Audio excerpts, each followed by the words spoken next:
Under the microscope, the mucus appears fine-woven and impregnable. But for 2 days every month, the structure changes to a wider mesh with holes through which the most energetic sperm can squeeze. This interstellar scene is mucus from the cervix, forming into crystals.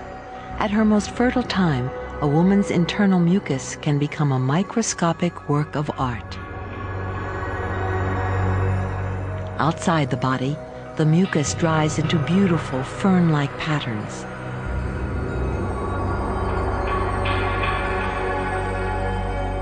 The strongest sperm can now force their way through.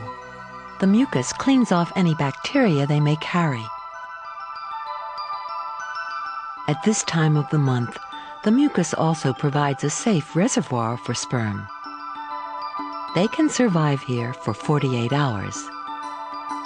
This pool can extend the chances of success if the woman has not yet ovulated.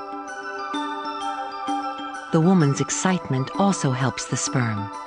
As she reaches her climax, the pressure in her womb drops, sucking sperm through the narrow cervix and onwards towards fertilization.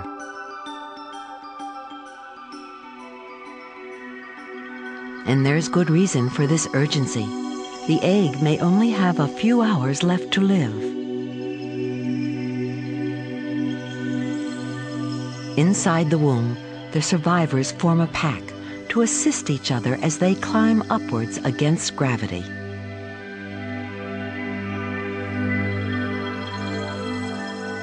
The lethal climate of the vagina has been left far behind, and the sperm are now in friendlier terrain.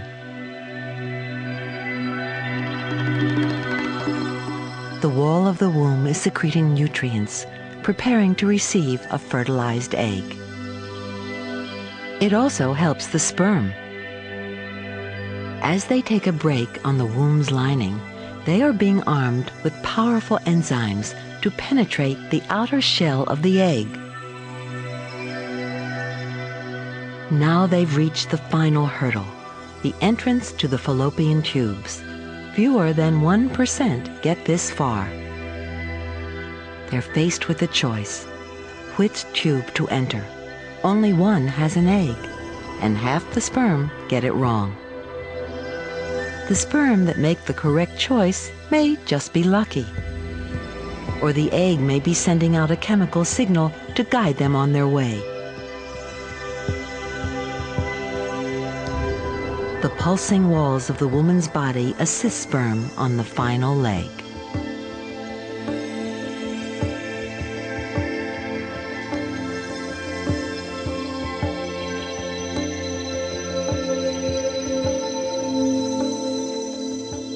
Egg and sperm are less than an inch apart and closing fast.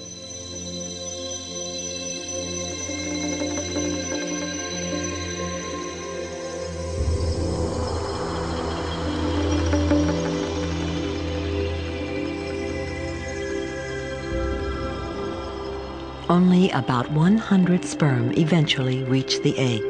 Once there, the survivors get to work at once.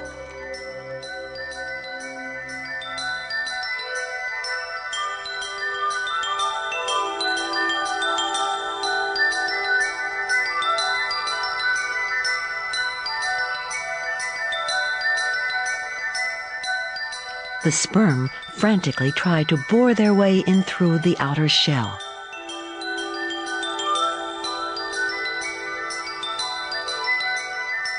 They push and buffet the egg.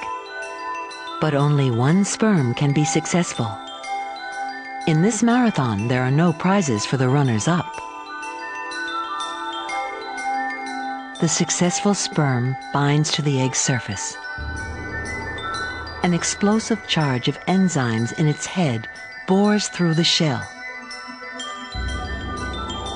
This wave of color marks the moment. It's a chemical signal sweeping across the egg. With lightning speed, the shell of the egg hardens to prevent other sperm from entering. Within a few hours of fertilization, 2 packets of genes are visible in the center, one each from egg and sperm. The 2 sets of chromosomes now reach out to each other and combine. Together they make up the complete blueprint for a human cell. The blue patches at lower left are the sperm's gene packet. In the opposite corner is the eggs. Now the 2 sets have combined in the center.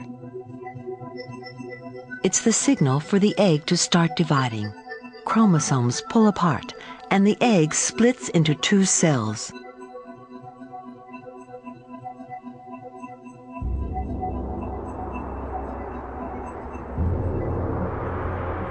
After a few hours, each splits again to make 4, then 8, then 16 cells. The first few divisions of the millions it will take before the baby's ready to be born. Still smaller than the point of a needle, yet the start of a new human being. Even now, the prize may slip away. Half of all fertilized eggs fail to implant in the womb. It's lost with the woman's next menstrual period.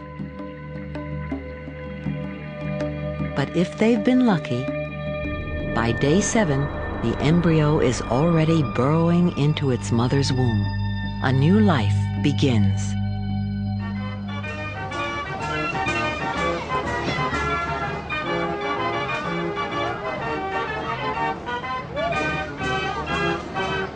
The urge to reproduce keeps the human species going.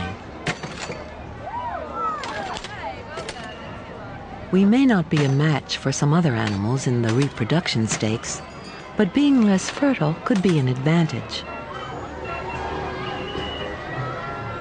The attraction of a couple for each other creates a secure family unit in which to rear the next generation.